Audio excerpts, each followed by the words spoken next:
के सम्मानित भाइयों और बहनों, सबसे पहले तो मैं माननीय मुख्यमंत्री जी आपका स्वागत करता हूं। न तो मैं कृषक हूं, न मैं दूध का धंधा करता हूं, न मेरे खानदान में किसी ने गौ पालन किया, पर एक काम मैंने जरूर किया।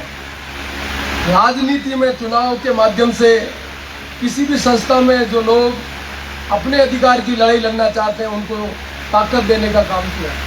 इसलिए उदयपुर डेयरी में जब भी चुनाव हुए हैं 1990 से लगाकर बाद तक, उस चुनाव में डायरेक्टली और इनडायरेक्टली मेरी रुचि रही है। और इसी का परिणाम है कि आज जो नए अध्यक्ष चुने गए हैं, इन्होंने मुझे आमंत्रित किया। न तो मैं कांग्रेस का विधायक माननीय मुख्यमंत्री जी, मैं राजस्थान विधानसभा का अध्यक्ष, मुझे जानकारी है कि मेरी जिम्मेदारी क्या है।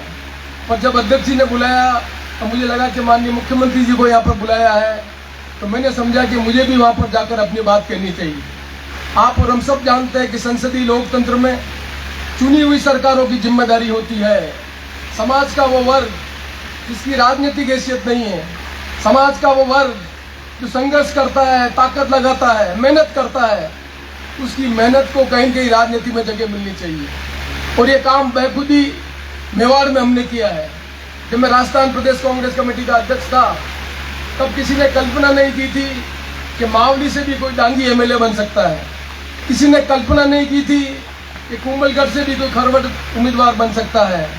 किसी ने कल्पना भी नहीं की थी कि मेवाड़ में जो इलाका है, उस मेवाड़ के इलाके में वो लोग जिनकी जीवन खेती पर निर्भर है, वो लोग जिनका जीवन पशुपालक पर निर्भर है, उनको राजनीतिक दृष्टि से ताकत देकर अपने नियम और कानून बनाने का जो प्लेटफॉर्म है विधानसभा में, उनको जगह मिलनी चाहिए।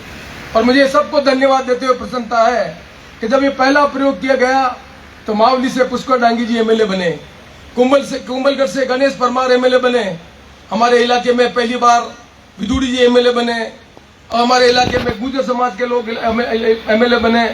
हमारे समाज के जितने भी लोग हैं मेवाड़ में, उनको पहली बार राजनीति में जो मौका मिला, उस राजनीति के मौके में जिसने राजस्थान का नेतृत्व किया उसका नाम था अशोक गहलोत। मैं तो राजस्थान विधानसभा का माननीय मुख्यमंत्री एमएलए नहीं था, मैं तो हार गया था।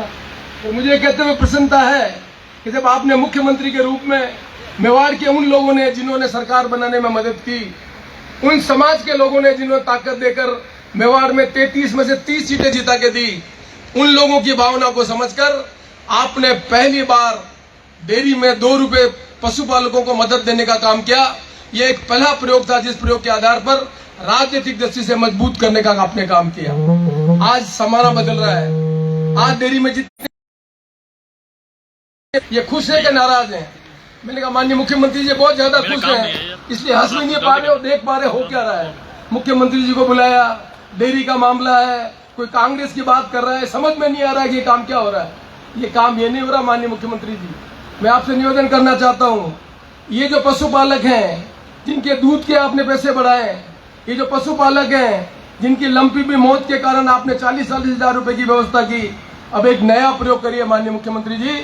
ये जो डेयरी के जो लोग हैं जिनके बच्चे पढ़े लिखे हैं, यदि आईआईटी में पढ़ने के बाद, 12th क्लास में पास करने के बाद यदि आईआईटी में जाएं, एमबीए में जाएं, डॉक्टर में जाएं और फॉरेन पढ़ने के लिए अंदर जाएं, तो डेयरी के माध्यम से उन बच्चों को आगे आने के लिए स्कॉलरशिप दें, जिससे यहाँ का बच्चा लिखकर आगे जाकर अपना नाम कर सके। मुझे पता है आपने नवाचार किए हैं, आपने 500 लोगों को बाहर भेजने का काम किया है, पर वो 500 लोगों में ये लोग नहीं आ सकते, क्योंकि 500 लोग में आने वाले वो लोग हैं जिनके माँ बाप पढ़े लिखे हैं, एक जनरेशन के नहीं 2 जनरेशन के लोग हैं। ये जो परिवार है, इन परिवार को पहली जनरेशन के बच्चे को कॉलेज में पढ़ने का मौका मिल रहा है। ये जो बेटे वाले बैठे हुए हैं, ये किसी कॉलेज में नहीं पढ़े हुए हैं, पर रोबस्ट कॉमन सेंस और नॉलेज इनके पास इतना ज्यादा है जिसका उपयोग करने की आज जरूरत है। मेवाड़ में जमीन कम है, मैं 1980 में एमएलए बना, सबको बोलता हूँ, मैं तीसरी जनरेशन के लोग आज वोट दे रहे हैं। जिस आदमी के पास 4 बीघा जमीन थी, उसके 2 लड़के थे तो 2-2 बीघा जमीन हो गई, उनके लड़के 2-2 हो गए। तो मेवाड़ का काश्तकार हिसाब किताब रख ले, बच्चे को नहीं पढ़ाए हम, खेती हमारी बढ़े नहीं, और हमारे बाल बच्चे के बाद तीसरी पीढ़ी के बाद यदि 1.25 बीघा और 1 बीघा जमीन होगी तो हमारी जिंदगी को निकलने का काम कैसे करेंगे।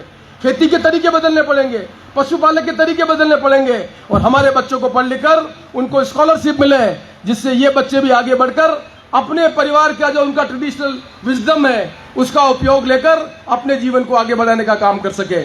और तभी संसदीय लोकतंत्र में लोगों की भागीदारी बनती है और संसदीय लोकतंत्र मजबूत बनता है। इसलिए माननीय मुख्यमंत्री जी, मैं तो आपसे यही निवेदन करने के लिए आया हूं।